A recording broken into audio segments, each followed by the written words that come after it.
నమస్కారం BSK news కి స్వాగతం. హెడ్లైన్ చూద్దాం.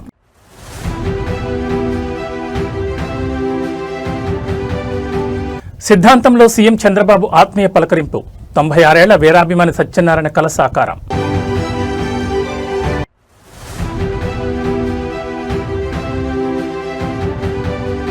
విశాఖ స్టీల్ ప్లాంట్లో ఘోర ప్రమాదం. కన్నీరు మున్నీరుగా విలపిస్తున్న బాధిత కుటుంబాలు.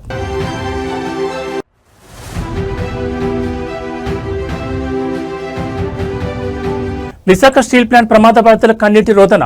డిప్యూటీ సీఎం పవన్ కళ్యాణ్ పై తీవ్ర ఆగ్రహం.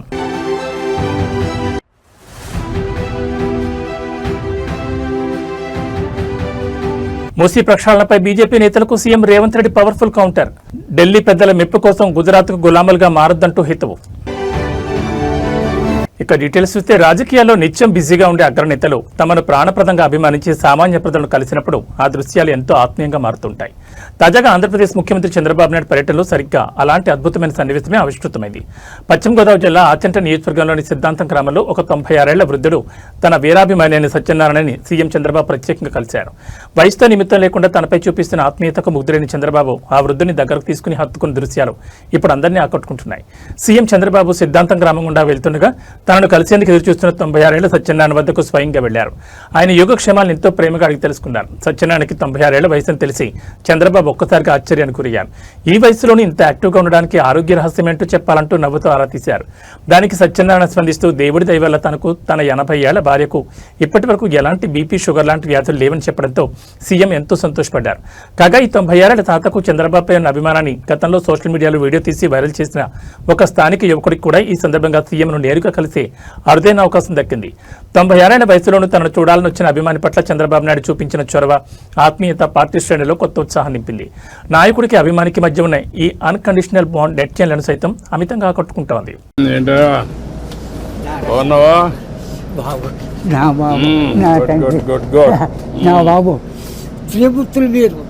మీరు ఎన్టీ వారు, నారా చంద్రబాబు నాయుడు గారు, పవన్ కళ్యాణ్, ముగ్గురు త్రిమూర్తులు, విష్ణుయేశ్వర బ్రహ్మమహేశ్వరులు.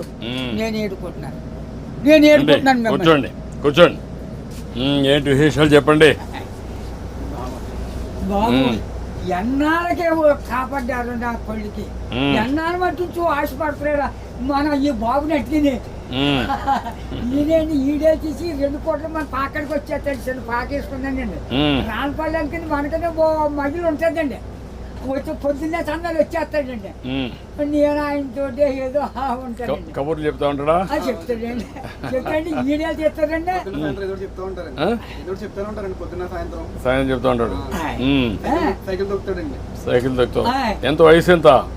96 అండి. 96 దాకండి. బ్రిటిష్ పరిపాలనలో 15-16 సంవత్సరాలు త్యాగం చేశాను మన వ్యవసాయం పని. ఆ పాడి గోట్లు ఆడలో బ్రిటిష్ వాళ్ళు టోపీలు వాళ్ళ దగ్గర ఉన్న డ్రెస్ 10 కేజీలు ఉంటాయి.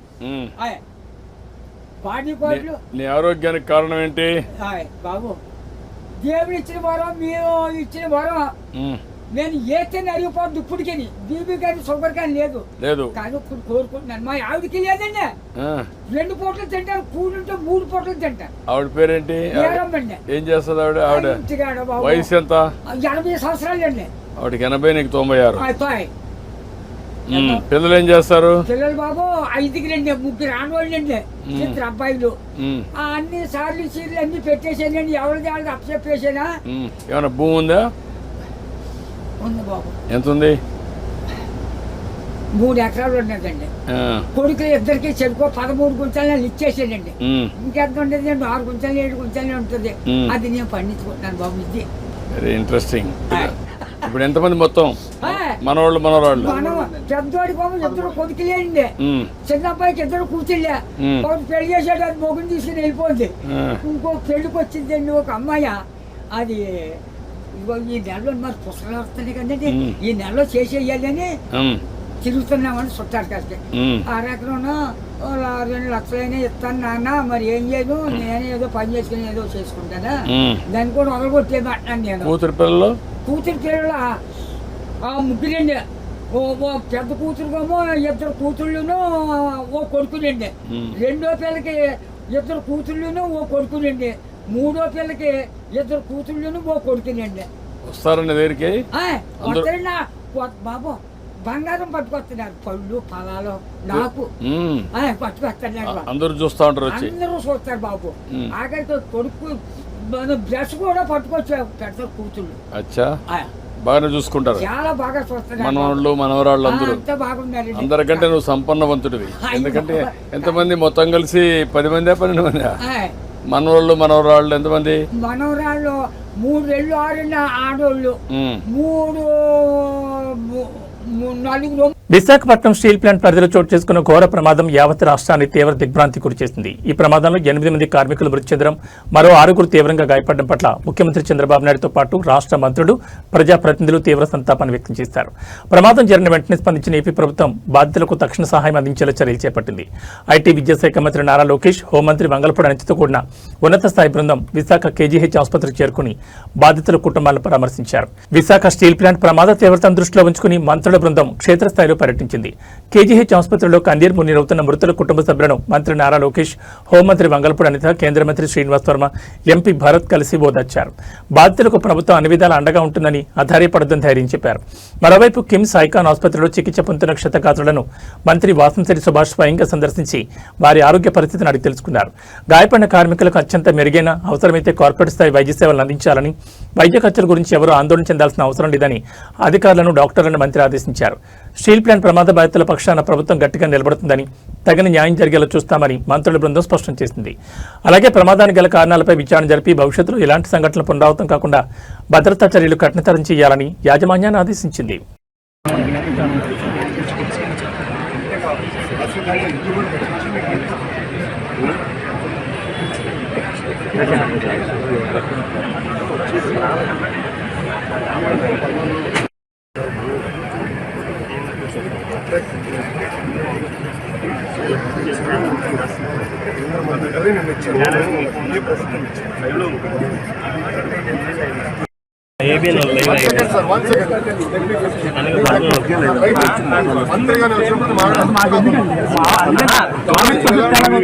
జనాలు పడిపోతాం కదా చూసేస్తే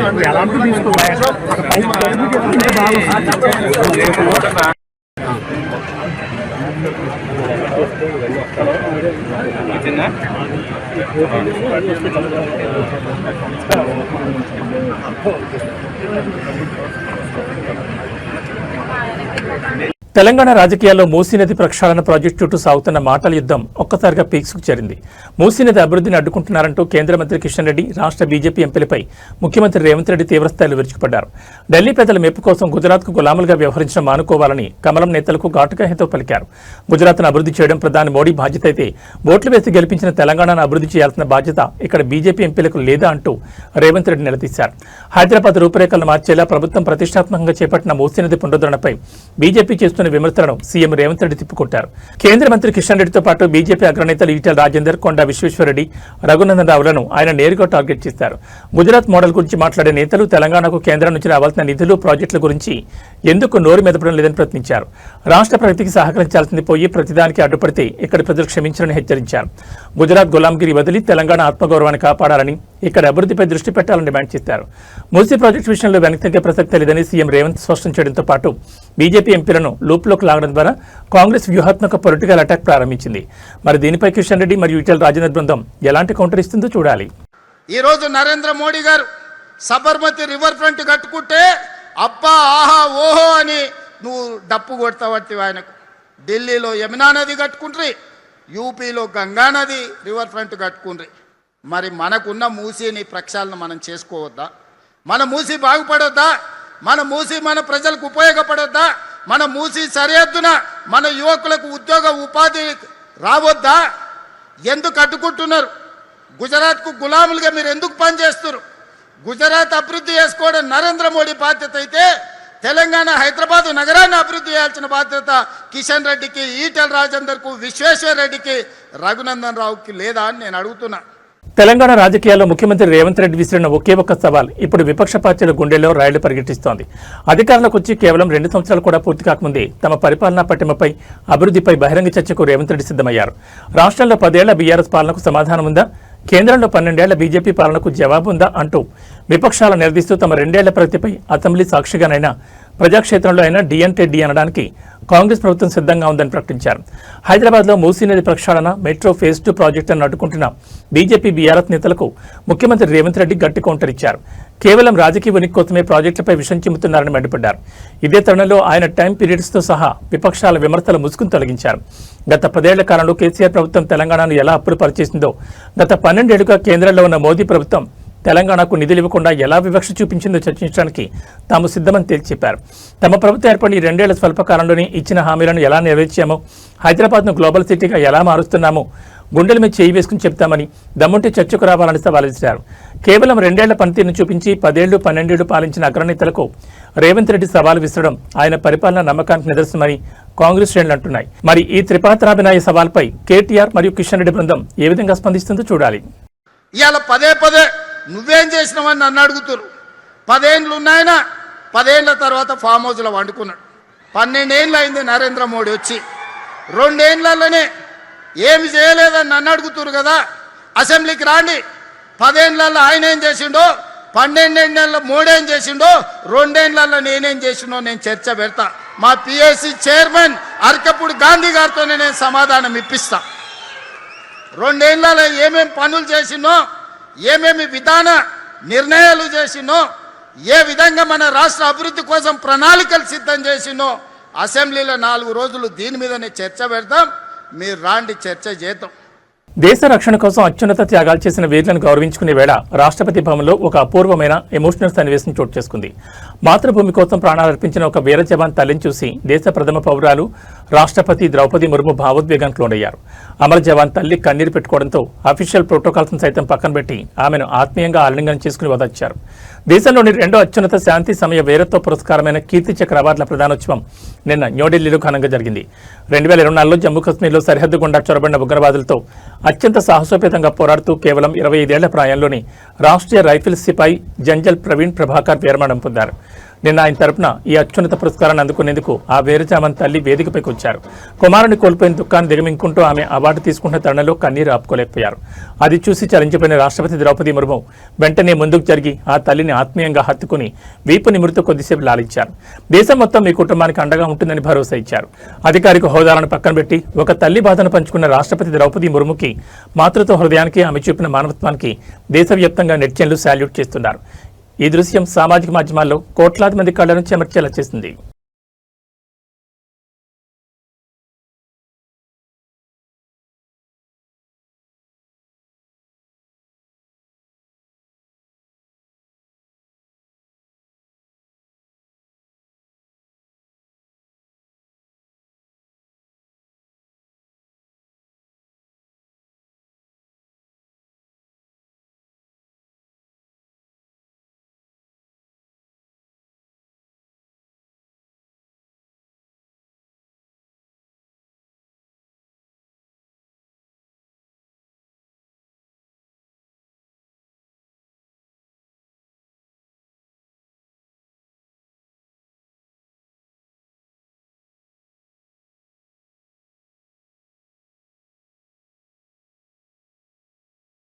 ఆంధ్రప్రదేశ్లో సరికొత్త రాజకీయ శకానికి నాంది పలుకుతూ ఏర్పడిన తెలుగుదేశం, జనసేన, బీజేపీ కూటమి ప్రభుత్వం విజయవంతంగా 2 సంవత్సరాల పాలన పూర్తి చేసుకుంది.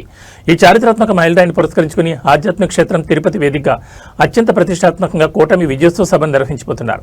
ఈ మహాసభకు ముఖ్యమంత్రి చంద్రబాబు నాయుడు, ఉప ముఖ్యమంత్రి పవన్ కళ్యాణ్ మరియు ఐటీ విద్యాశాఖ మంత్రి నారా లోకేష్ కలిసి హాజరు కానున్నట్లు స్థానిక ఎమ్మెల్యే పులివర్తి నాని అధికారికంగా వెల్లడించారు. కూటమి ప్రభుత్వం 2 ఏళ్ల కాలంలో సాధించిన అభివృద్ధి సంక్షేమ విజయాలను ప్రజల ముందుకు తీసుకురావడమే ధ్యేయంగా ఈ బహిరంగ సభను ప్లాన్ చేశారు. ఈ మేరకు తిరుపతిలో సభను నిర్వహించబోయే ప్రాంగణాన్ని చంద్రగిరి ఎమ్మెల్యే పులివర్తి నాని, జిల్లా కలెక్టర్ వెంకటేశ్వర్లు మరియు ఉన్నతాధికారుల బృందం క్షేత్రస్థాయిలో పరిశీలించింది. పటిష్టమైన భద్రత, పార్కింగ్ వసతులు మరియు ఎండ తీవ్రత దృష్ట్యా ప్రజలకు ఎలాంటి ఇబ్బందులు కలగకుండా జర్మన్ హ్యాంగర్ల ఏర్పాటుపై అధికారులతో సమీక్షించారు. ముఖ్యమంత్రి చంద్రబాబు నాయుడు, డిప్యూటీ సీఎం పవన్ కళ్యాణ్, మంత్రి లోకేష్లు ఒకే వేదికను పంచుకోనుండడంతో చిత్తూరు, తిరుపతి, నెల్లూరు, కడప జిల్లాల నుంచి లక్షలాదిగా తరలిరానున్న శ్రేణుల కోసం ఏర్పాట్లు యుద్ధ ప్రాతిపదికన సాగుతున్నాయని పులివర్తి నాని స్పష్టం చేశారు. ఈ విజయోత్సవ సభ కేవలం వేడుక మాత్రమే కాదని రాబోయే 3 ఏళ్లలో ఆంధ్రప్రదేశ్ను మరింత ప్రగతి పథంలోకి తీసుకెళ్లడానికి కూటమి నేతలు ఇక్కడి నుంచే శంఖారావం పూరించబోతున్నారని ఎమ్మెల్యే నాని ధీమా వ్యక్తం చేశారు. దీంతో రాయలసీమ వ్యాప్తంగా కూటమి పార్టీల శ్రేణుల్లో మునిపెన్నడూ లేనంత పొలిటికల్ జోష్ కనిపిస్తోంది.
రేపు 2 సంవత్సరాల అభివృద్ధి సంక్షేమ పథకాలపైన రేపు మన సీఎం గారు అయినటువంటి చంద్రబాబు నాయుడు గారు, డిప్యూటీ సీఎం గారు అయినటువంటి పవన్ కళ్యాణ్ గారు, ఐటీ శాఖ మంత్రి నారా లోకేష్ బాబు గారు, బీజేపీ రాష్ట్ర అధ్యక్షుడు మాధవ్ గారు, రాష్ట్ర తెలుగుదేశం అధ్యక్షుడు పల్లా శ్రీనివాస్ గారు, వారితో పాటు వివిధ శాఖలకు సంబంధించిన మంత్రులు, ఎమ్మెల్యేలందరూ రేపు పాల్గొనడం జరుగుతుంది.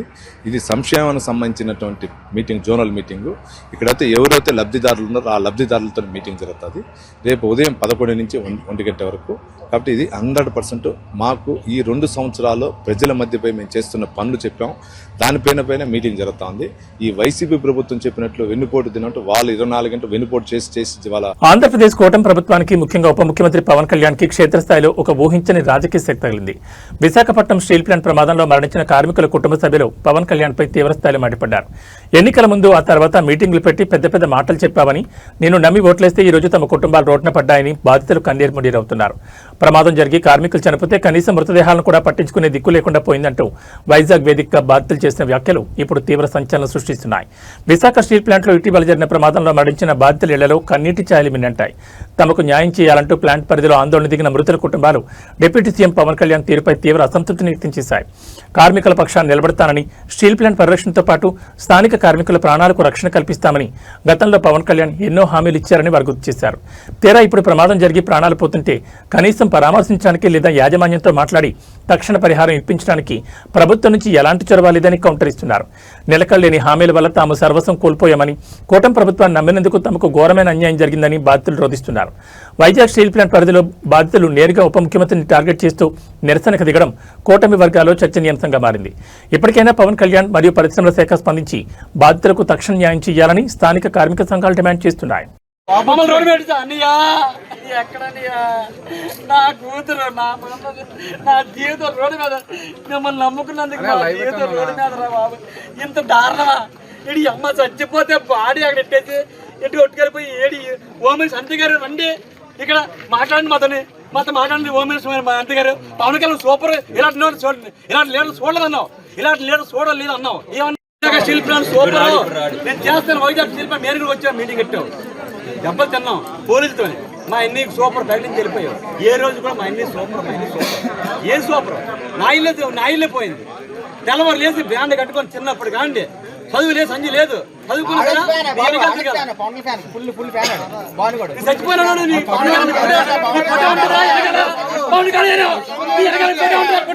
నీ వెనక తెలమబాలి వెనకాల పవన్ కళ్యాణ్ కూడా ఉంటుంది.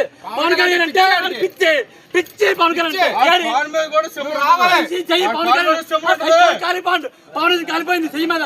పవనేజం ఎప్పుడైనా సరదాగా మాట్లాడుతూ హైదరాబాద్ నగరంలో హైడ్రా సిబ్బంది ముందస్తు ప్రణాళిక లేని పనితీరు కారణంగా సామాన్య ప్రజలు, ఉద్యోగులు తీవ్ర ఇబ్బందులు పడుతున్నారు.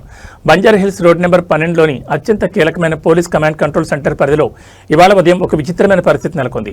వందలాది మంది ఐటీ ఉద్యోగులు, సాధారణ ప్రజలు ఆఫీసులకు వెళ్లే పీక్ అవర్స్ లో హైడ్రా సిబ్బంది రోడ్లపై చెట్లను నరకడం ప్రారంభించారు. దీనికోసం ప్రధాన రహదారిపై వాహనాల రాకపోకలకు పూర్తిగా నిలిపివేయడంతో కిలోమీటర్ల మేర ట్రాఫిక్ జామ్ అయింది. ఆఫీస్ సమయం మించిపోతుందంటూ వాహనదారులు హైడ్రా సిబ్బందిపై తీవ్ర అసహనం వ్యక్తం చేశారు. బంజారాహిల్స్, జూబ్లీ హిల్స్ పరిసరాలను అనుసంధానించే కమాండ్ కంట్రోల్ సెంటర్ మార్గం నిత్యం వాహనాలతో కిక్కిరిసిపోయి ఉంటుంది. ముఖ్యంగా ఉదయం 9 గంటల నుంచి 11 గంటల మధ్య ఇక్కడ నుంచి వేలాది మంది ఉద్యోగులు ఆఫీసులకు వెళ్తుంటారు. అలాంటి కీలక సమయంలో హైడ్రా సిబ్బంది రోడ్డు పక్కన ఉన్న పెద్ద చెట్ల కొమ్మలను నరికే పనిపట్టారు. రక్షణ చర్యల పేరుతో కనీసం ట్రాఫిక్ పోలీసులకు ముందస్తు సమాచారం ఇవ్వకుండా, ఎలాంటి ప్రత్యామ్నాయ మార్గాలు సూచించకుండా రోడ్డును బ్లాక్ చేయడంతో వాహనాలన్నీ ఎక్కడికెక్కడ నిలిచిపోయాయి. బయోమెట్రిక్ టైమింగ్స్ దాటిపోతున్నాయని, అత్యవసర పనులపై వెళ్లే తమను ఇలా రోడ్లపై గంటల తరబడి నిలిపివేయడేంటని వాహనదారులు, మహిళలు హైడ్రా అధికారులపై మండిపడ్డారు. ఇలాంటి పనులను ట్రాఫిక్ తక్కువగా ఉండే అర్ధరాత్రి వేళల్లో నిర్వహించాల్సింది పోయి పీక్ అవర్స్ లో చేయడం ఏంటని నిలదీశారు. నగరంలో విపత్తుల నివారణ, ప్రజారక్షణ పేరిట పనిచేసే హైడ్రా ఇలాంటి పనుల వల్ల సామాన్యులకు ఇబ్బంది కలగకుండా టైమింగ్స్ మార్చుకోవాలని పౌరులు కోరుతున్నారు. ఉన్నతాధికారులు స్పందించి భవిష్యత్తులో ఆఫీస్ వేళల్లో ఎలాంటి పనులు జరగకుండా చూడాల్సిన అవసరం ఎంతైనా ఉంది.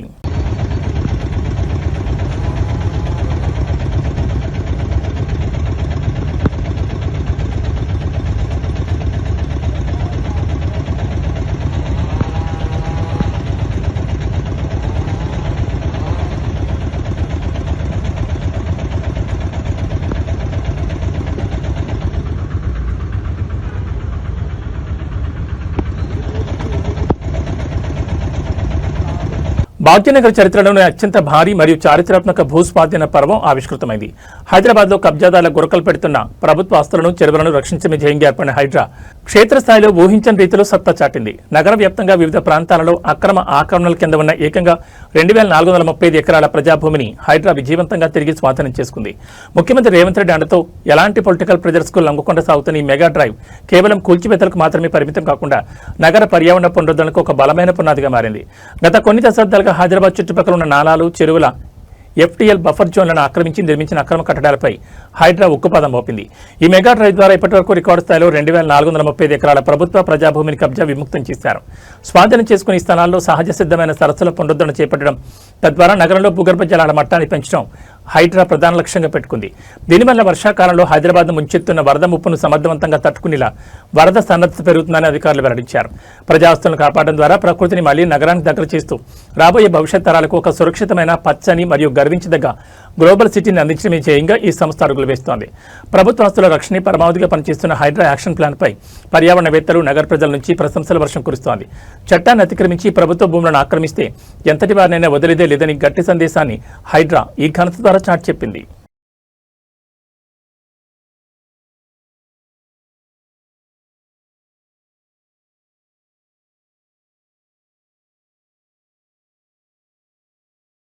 Global star Ram Charan, crazy beauty Janhvi Kapoor జంటగా నటించిన మైల్ రాయ్ చిత్రం పెద్ది థియేటర్లో రికార్డుల వేటను కొనసాగిస్తోంది.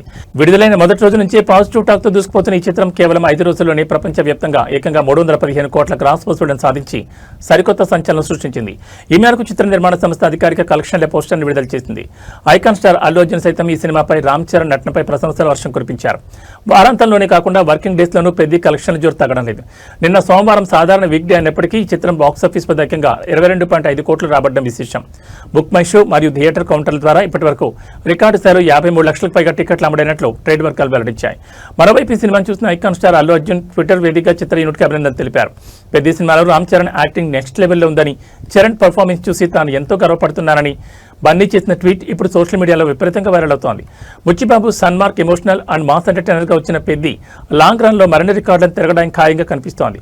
Mega power star mass pulse పట్టుకుంటే కలెక్షన్ల వర్షం ఎలా ఉంటుందో ఈ సినిమా మరోసారి నిరూపించింది.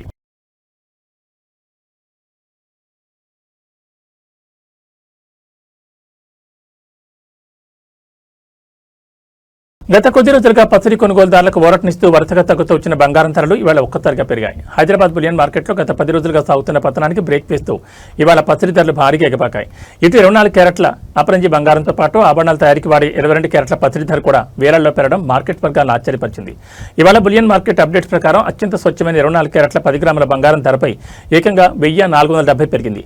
దీంతో నిన్నటి వరకు తగ్గుతూ వచ్చిన ఈ రేటు ఇవాళ మార్కెట్లో 1,53,160కి చేరింది.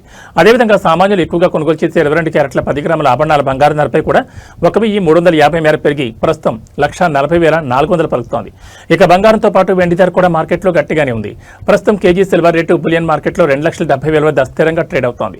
అయితే తెలుగు రాష్ట్రాల్లోని వివిధ నగరాలు, ప్రాంతాలను బట్టి ఈ ధరల్లో స్వల్ప తేడాలు ఉండొచ్చని నిపుణులు చెబుతున్నారు. అంతర్జాతీయ మార్కెట్లో చోటు చేసుకుంటున్న ఆర్థిక పరిణామాలు, డాలర్ హెచ్చుతగ్గుల వల్లే పసిడి ధరలు మళ్లీ పుంజుకున్నట్టు తెలుస్తోంది.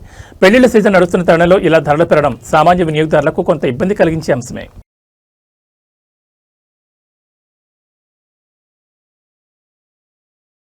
తెలుగు రాష్ట్రాల ప్రజలకు వాతావరణ శాఖ కీలక హెచ్చరిక జారీ చేసింది. నైరుతి రుతుపవనాల ప్రభావంతో ఆంధ్రప్రదేశ్, తెలంగాణ రాష్ట్రాల్లో విస్తారంగా వర్షాలు కురుస్తున్నాయి. ఇవాళ 2 రాష్ట్రాల్లోని పలు జిల్లాల్లో పిడుగులతో కూడిన మోస్తరు నుంచి భారీ వర్షాలు కురిసే అవకాశం ఉందని భారత వాతావరణ కేంద్రం హెచ్చరించింది. వానలతో పాటు గంటకు 40 నుంచి 50 కిలోమీటర్ల వేగంతో బలమైన ఈదురుగాలులు వీస్తాయని ప్రజలు అప్రమత్తంగా ఉండాలని అధికారులు సూచించారు.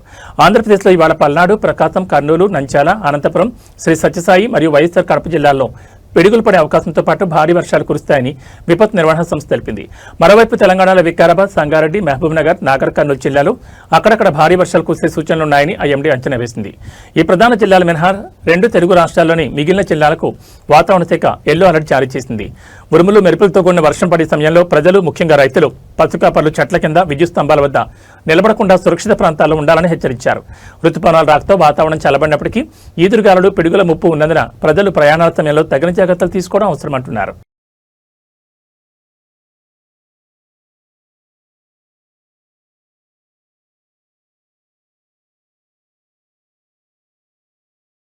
ఏబీ బులెటిన్ విశేషాలు మరో బులెటిన్లో మళ్ళీ కలుసుకుందాం. నమస్కారం.